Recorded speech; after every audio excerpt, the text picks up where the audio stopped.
আর একটা ক্ষেত্রে আমাদের বিরোধিতা করতে হবে, সেটা হচ্ছে তাড়াতাড়ি ইফতার করতে হবে। তাড়াতাড়ি কি করতে হবে? ইফতার করতে হবে। ইফতারের সময় হয়ে গেলেই সাথে সাথে ইফতার করতে হবে। আমাদের মধ্যে একটা অভ্যাসই জমে গেছে, সেটা টাইম হয়ে যাওয়ার পর আরো 2-1 মিনিট অপেক্ষা করে, কোন কোন ক্যালেন্ডারে 3 মিনিট, 4 মিনিট, 5 মিনিট এইরকম বাড়াই দিয়েছে। এটা হচ্ছে খুব একটা নিকৃষ্ট কাজ। এই সকল কাজ আমাদের পরিহার করতে হবে। যেই সব ক্যালেন্ডারে সবচেয়ে আগে সময় দেখবেন, ওই ক্যালেন্ডার অনুসারে ইফতার করার চেষ্টা করবেন ইনশাআল্লাহ। নবী সাল্লাল্লাহু আলাইহি সাল্লাম বললেন, ওই পর্যন্ত দিন ইসলাম বিজয়ী থাকবে, দিন ইসলাম বিজয়ী থাকবে যতদিন পর্যন্ত মানুষেরা তাড়াতাড়ি ইফতার করবে। এরপরে নবী সাল্লাল্লাহু আলাইহি সাল্লাম বললেন, লিআন্নাল ইয়াহুদা ওয়ান নাসারা, কেননা ইহুদি খ্রিস্টানরা ইউআখিরুন, দেরিতে ইফতার করে। নাউজুবিল্লাহ। এজন্য ইহুদি খ্রিস্টানদের মতো আমাদের দেরিতে ইফতার করা যাবে? কোন ক্রমে দেরিতে ইফতার করা যাবে না, সময় হয়ে যাওয়ার সাথে সাথে ইফতার করতে হবে। এমনি ভাবে সাওমে বিশাল নিষেধের মাধ্যমেও ইহুদি খ্রিস্টানদের বিরোধিতা। নবী সাল্লাল্লাহু আলাইহি সাল্লামের সময়ে ইহুদি খ্রিস্টানরা রোজা রাখতো সাওমি বিশাল, অর্থাৎ একাধারে 2 দিন 3 দিন এইভাবে রোজা রাখতো, না খেয়ে রোজা রাখতো। নবী সাল্লাল্লাহু আলাইহি সাল্লাম কি করলেন?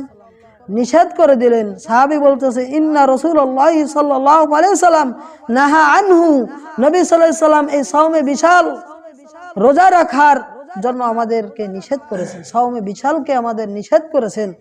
কেননা নবী সাল্লাল্লাহু আলাইহি সাল্লাম বলেন, ওয়াকালা ইয়াফালু যালিকা নাসারা, এই সকল কাজ হচ্ছে খ্রিস্টানদের কাজ। নাউজুবিল্লাহ। এজন্য ইহুদি খ্রিস্টানদের সাথে কোনো সাদৃশ্য রাখা যাবে না। যাবে? আর একটা ক্ষেত্রে ইহুদি খ্রিস্টানদের বিরোধিতা করতে হবে, সেটা হচ্ছে নবী সাল্লাল্লাহু আলাইহি সাল্লাম বলেন, ইন্নাল ইয়াহুদা ওয়ান নাসারা লা ইয়াসবুগুন, নিশ্চয় ইহুদি খ্রিস্টানরা সাদা চুলে খেজাব লাগায় না। কি করে না? চুলে কালার করে না। ফাখালিফুহুম, তোমরা সাদা চুলে খেজাব লাগানোর মাধ্যমে ইহুদি খ্রিস্টানদের বিরোধিতা করো। সুবহানাল্লাহ। তার মানে নবী সাল্লাল্লাহু আলাইহি সাল্লাম ইহুদি খ্রিস্টানদের বিরোধিতা করার জন্য বললেন। এই জন্য সাদা চুলে আপনি খেজাব ব্যবহার করতে পারেন।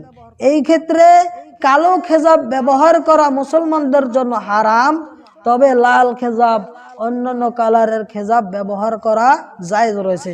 যেমনটা অসংখ্য হাদিসে বলা হয়েছে, নবী সাল্লাল্লাহু আলাইহি সাল্লাম নিজে খেজাব ব্যবহার করেছেন, আবু বকর রাদিয়াল্লাহু তাআলা, ওমর রাদিয়াল্লাহু তাআলা, ওসমান রাদিয়াল্লাহু তাআলা, সকল সাহাবায়ে কেরাম খেজাব ব্যবহার করতেন। এজন্য খেজাব ব্যবহার করতে হবে আমাদেরকে। এই খেজাব ব্যবহার করার মাধ্যমে বিধর্মীদের বিরোধিতা করতে হবে। চেষ্টা করলে সম্ভব কি সম্ভব নয়? অবশ্যই সম্ভব। আরো কয়েকটি ক্ষেত্রে বিধর্মীদের বিরোধিতা করতে হবে। তার মধ্যে একটা হচ্ছে ইহুদি খ্রিস্টান বিধর্মীরা নবী সাল্লাল্লাহু আলাইহি সাল্লাম যখন মক্কা থেকে মদিনায় গেলেন, নবী সাল্লাল্লাহু আলাইহি সাল্লাম কি করলেন? মক্কা থেকে যখন মদিনায় গেলেন, তখন দেখতে পেলেন যে ওই জায়গার লোকেরা তারা বছরে 2টি ঈদের অনুষ্ঠান করে, খেলাধুলার বিভিন্ন উৎসবের আয়োজন করে। নবী সাল্লাল্লাহু আলাইহি সাল্লামের সাহাবায়ে কেরাম এই সম্পর্কে জিজ্ঞেস করলে তখন তিনি বলেন, ইন্নাল্লাহা ক্বাদ আবাদালাকুম বিহিম খায়রাম মিনহুমা ইয়াউমাল আযহা ওয়া ইয়াউমাল ফিতরা। নবী সাল্লাল্লাহু আলাইহি সাল্লাম বললেন, নিশ্চয়ই আল্লাহ সুবহানাহু ওয়া তাআলা তোমাদের জন্য এই সব উৎসবের চেয়ে উত্তম বছরে 2টি উৎসবের ব্যবস্থা রেখেছেন। একটা হচ্ছে ঈদুল ফিতর, আর একটা হচ্ছে ঈদুল আযহা। তাহলে মুসলমানদের ঈদ কয়টি? 2টি। একটা হচ্ছে ঈদুল ফিতর, আর একটা হচ্ছে ঈদুল আযহা। এগুলো করার মাধ্যমে বিধর্মীদের বিরোধিতা করতে হবে। আরো একটা ক্ষেত্রে বিধর্মীদের বিরোধিতা করতে হবে, সেটা হচ্ছে দাড়ি রাখার মাধ্যমে। কি রাখার মাধ্যমে? দাড়ি রাখার মাধ্যমে। আমাদের সমাজে অনেক মানুষ দাড়ি রাখে না, দাড়ি বিধর্মীদের মতো কেটে সেটে তারপরে শেষ করে ফেলে। নবী সাল্লাল্লাহু আলাইহি সাল্লাম বলেছেন, আমার নিজের বানানো কথা না, তিনি বললেন, খালিফুল মুশরিকিন ওয়াফিরুল লিহা।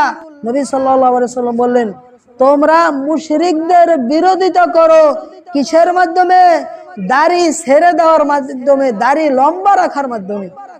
এরপরে ওয়াহফুর শাওয়ারিব, আর তোমরা মোষকে খাটো করো। মোষ কি করো? খাটো করো। অন্য হাদিসে নবী সাল্লাল্লাহু আলাইহি ওয়াসাল্লাম বলেন, খালিফুল মাজুস, তোমরা মূর্তি পূজকদের বিরোধিতা করো। এজন্য আমরা কি করতে পারি? ইহুদি খ্রিস্টান এমনি ভাবে মুশরিকদের বিরোধিতা করব, মূর্তি পূজকদের বিরোধিতা করব কিভাবে? দাড়ি রাখার মাধ্যমে। এমনি ভাবে মানত করার ক্ষেত্র বিধর্মীদের সাথে সাদৃশ্য করব না। কি করা যাবে? বিধর্মীরা বিভিন্ন দেবতার নামে মানত করত, বিভিন্ন জিনিসের জায়গায় মানত করত। আমাদের সমাজে এইটা বিভিন্ন জায়গায় প্রচলিত। সেটা হচ্ছে কি, মাজারের নামে মানত করে, বিভিন্ন দরগার নামে মানত করে। এই মানত করা ইসলামে সম্পূর্ণ হারাম। দরগার নামে, কবরের নামে, মাজারের নামে মানত করা যাবে? এগুলো সম্পূর্ণ হারাম। মসজিদের জন্য মানত করতে পারেন, মাদ্রাসার জন্য মানত করতে পারেন, এতে কোনো অসুবিধা নেই। আল্লাহ সুবহানাহু ওয়া তাআলা আমাদেরকে সঠিক বুঝে আমল করবার তৌফিক দান করুন, আমিন। ওয়া আখির দাওয়ানা আলহামদুলিল্লাহি রাব্বিল আলামিন। আকুলু কওলি হাযা আস্তাগফিরুল্লাহ লি ওয়া লাকুম ওয়া লিসাইরিল মুসলিমিন মিন কুল্লি জামবি ওয়া আতুবু ইলাইহি।